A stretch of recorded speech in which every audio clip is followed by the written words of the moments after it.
Manood, makinig, matuto. Manood, makinig at matuto. May aral natin ang kwento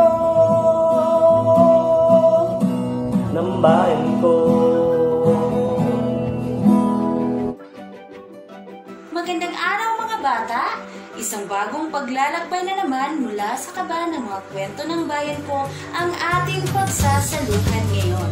Ako nga pala si Teacher Michelle na maghahatid sa inyo na isang kwentong kapupulutan ng aral. Paano nga ba may papakita ng isang magulang ang kanilang pagmamahal sa kanilang mga anak?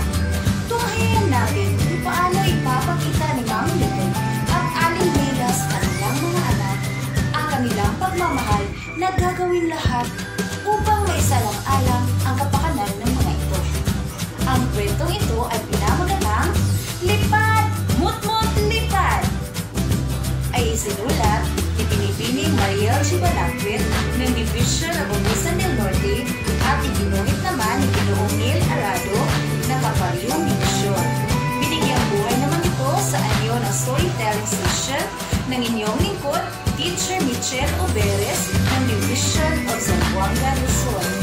Handa na ba kayong maglakbay sa kaba ng mga kwento ng bayan ko? Halina, makinig!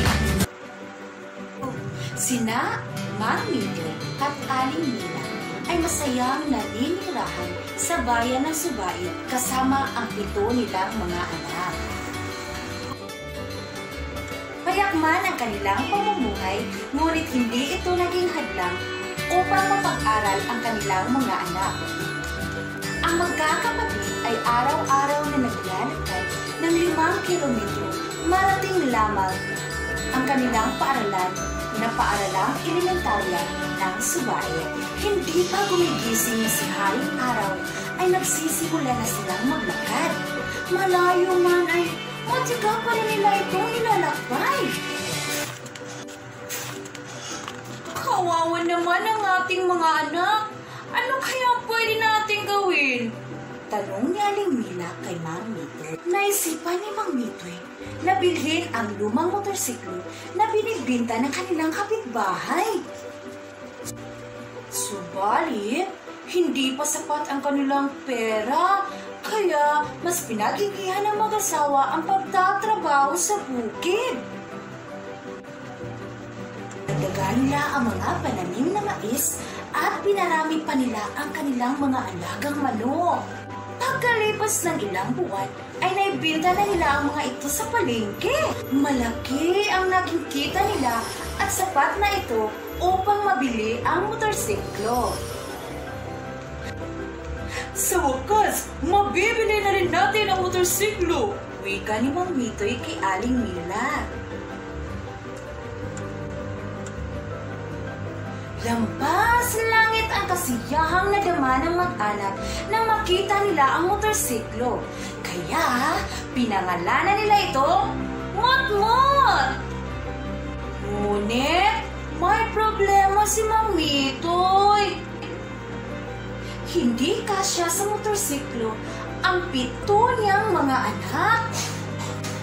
Kaya, salitan sila sa pagsakay kay Mut-mut.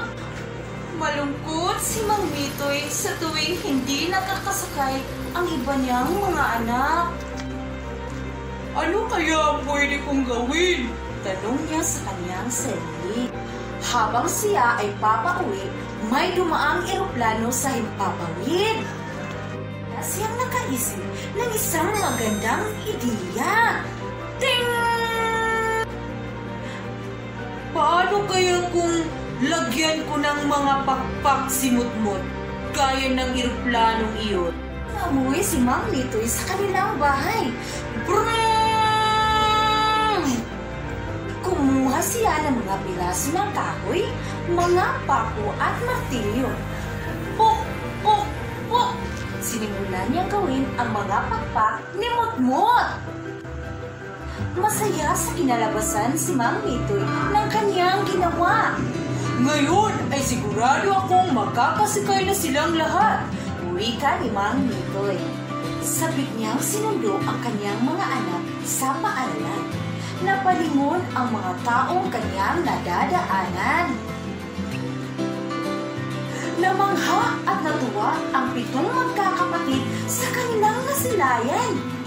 Napakagaling niyo po, Itay! Ang ganda ni Motmot! Para siyang eroplano sa lupa! Ika ng mga anak nito. Mga anak, sumakay na kayo. Isa sa aking harapan, 2 sa aking likuran, at tigda-2 naman sa bawat pakpak. Sayang sumakay ang magkakapatid at sabay-sabay silang sumigaw ng Lipad! Mutmut Lipad! At dito nagtatapos ang ating kwentong pinamagatang Lipad Mutmut Lipad. Hanggang sa muli mga bata, paalam! Ang kaban ng mga kwento ng bayan ko ay mula sa amin ng Bureau of Learning Resources at ng mga Learning Resources Management Section ng Kagawaran ng Edukasyon.